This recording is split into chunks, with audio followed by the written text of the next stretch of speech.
Shalom Bapak Ibu, sahabat Galilea yang diberkati oleh Tuhan Yesus. Saudara, dunia di mana kita hidup sekarang ini adalah dunia yang tidak dapat menjamin kita hidup sehat. Mengapa? Karena saudara perhatikan banyak makanan yang kita konsumsi hari-hari ini serba instan.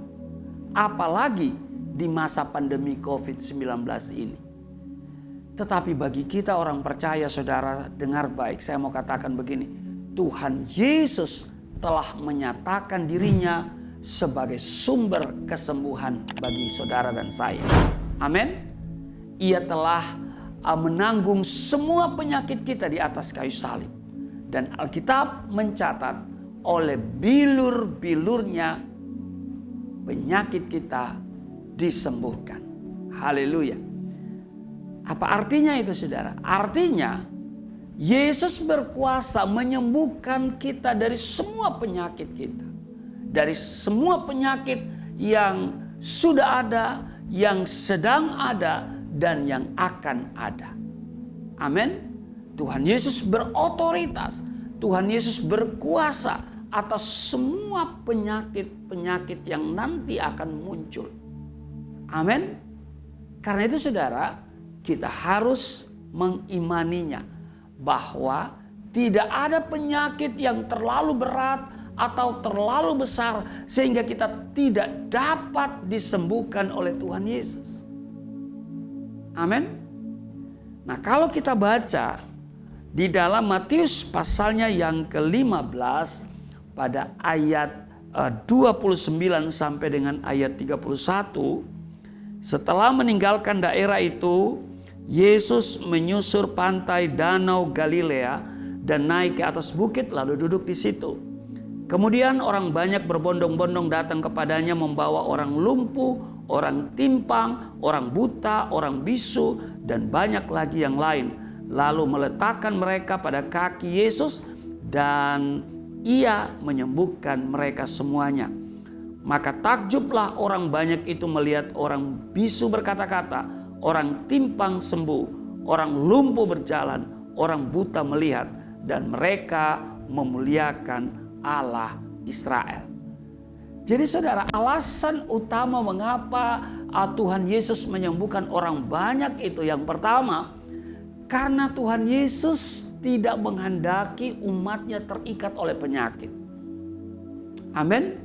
Dan yang kedua saudara, karena Tuhan Yesus rindu melalui mujizat kesembuhan yang Dia nyatakan, nama Allah dapat dipermuliakan.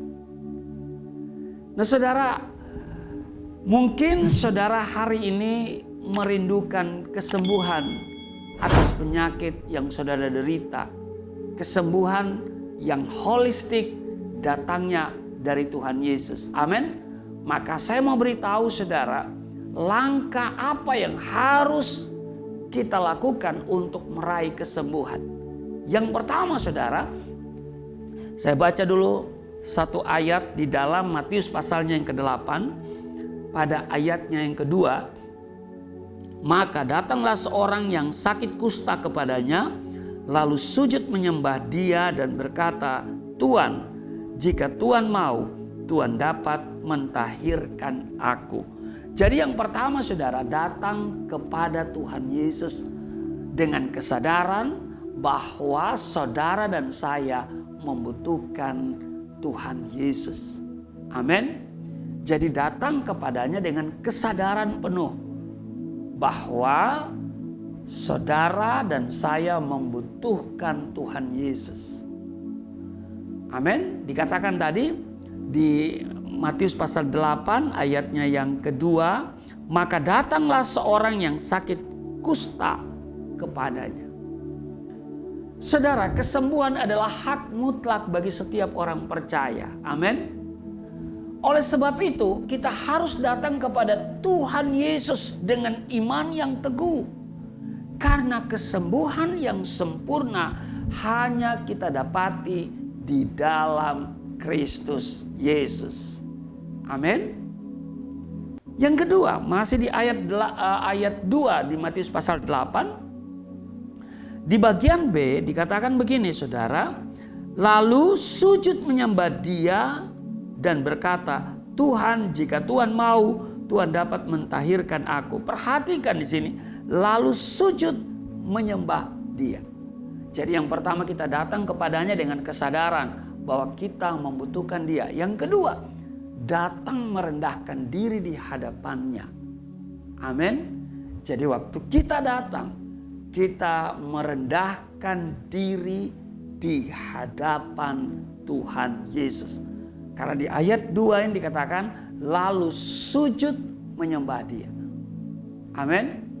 Kita datang, merendahkan diri, kita sujud menyembah kepadanya. Amin. Dan yang ketiga, dikatakan masih di pasal 8 Matius ayatnya yang kedua, dikatakan begini, Tuhan, jika Tuhan mau, Tuhan dapat mentahirkan aku. Saudara, perhatikan kalimat ini. Tuhan, jika Tuhan mau, Tuhan dapat mentahirkan aku. Saudara, ini adalah ucapan atau kata-kata yang positif yang Dia ungkapkan tentu dengan iman. Maka yang ketiga, untuk kita dapat menerima kesembuhan yang sempurna dari Tuhan adalah mari kita mengucapkan kata-kata positif sebagai ungkapan iman. Iman akan menundukkan perasaan dan menempatkan keyakinan di posisi yang paling utama dalam hidup kita. Sehingga dengannya kita dapat meraih mujizat kesembuhan itu. Amin. Jadi saudara, kita melatih diri kita untuk mengucapkan kata-kata yang positif sebagai ungkapan iman. Mungkin hari ini saudara belum menerima kesembuhan, tapi saudara harus berkata, saya sudah sembuh, saya sudah sehat. Amin. Kenapa? Karena kata-katamu itu berkuasa. Sebab di bagian lain, di Matius pasal 16, Tuhan Yesus berkata, kepadamu kuberikan kunci kerajaan surga. Apa yang kau ikat di bumi terikat di surga, apa yang kau lepaskan di bumi akan terlepas di surga. Jadi artinya perkataan kita itu ada kuasa. Maka itu kita harus katakan kata-kata yang positif sebagai ungkapan iman mengenai kesehatan kita. Bukan hanya mengenai kesehatan kita, tapi kehidupan kita. Katakan apa yang Tuhan katakan mengenai kesehatanmu. Dan jangan katakan apa yang Tuhan tidak katakan. Katakan apa yang Tuhan katakan mengenai rumah tanggamu, mengenai ekonomi, bisnis, pekerjaan, masa depanmu. Dan jangan katakan apa yang Tuhan tidak katakan. Jadi kita harus memperkatakan perkataan yang positif sebagai ungkapan iman. Yang keempat, kalau kita lihat di Matius pasal 8 ayat yang ketiga, lalu Yesus mengulurkan tangannya, menjamah orang itu dan berkata, aku mau, jadilah engkau tahir. Seketika itu juga tahirlah orang itu daripada kustanya. Saudara, ini hal yang keempat memang agak sulit kita lakukan, yaitu apa? Menanti dengan sabar. Kadang-kadang kita nggak mau sabar ya, kita mau cepat, instan ya. Saudara, menanti dengan sabar reaksi dari Tuhan Yesus. Ya kan? Waktu dia datang kepada Yesus, tentu Yesus tidak langsung bertindak. Ada waktu di mana dia harus menanti dengan sabar. Saudara, dikatakan lalu Yesus mengulurkan tangannya, menjamah orang itu dan berkata, aku mau, jadilah engkau tahir. Seketika itu juga tahirlah orang itu daripada kustanya. Saudara, menanti dengan sabar artinya bersabarlah dalam pengharapan, menunggu saat dan waktunya Tuhan Yesus bertindak. Sebab Tuhan selalu menolong kita tepat pada waktunya. Jika engkau hari ini sedang merindukan pemulihan, kesehatan, kesembuhan, maka 4 hal ini yang harus saudara perhatikan. Yang pertama, datang kepada Tuhan Yesus dengan kesadaran bahwa saudara membutuhkan Dia. Amin. Yang kedua, datang kepadanya dengan kerendahan hati. Amin. Dan yang ketiga, ucapkan kata-kata positif mengenai kesehatanmu sebagai ungkapan iman. Maka jadilah seperti yang engkau katakan itu. Jadilah seperti yang engkau imani itu.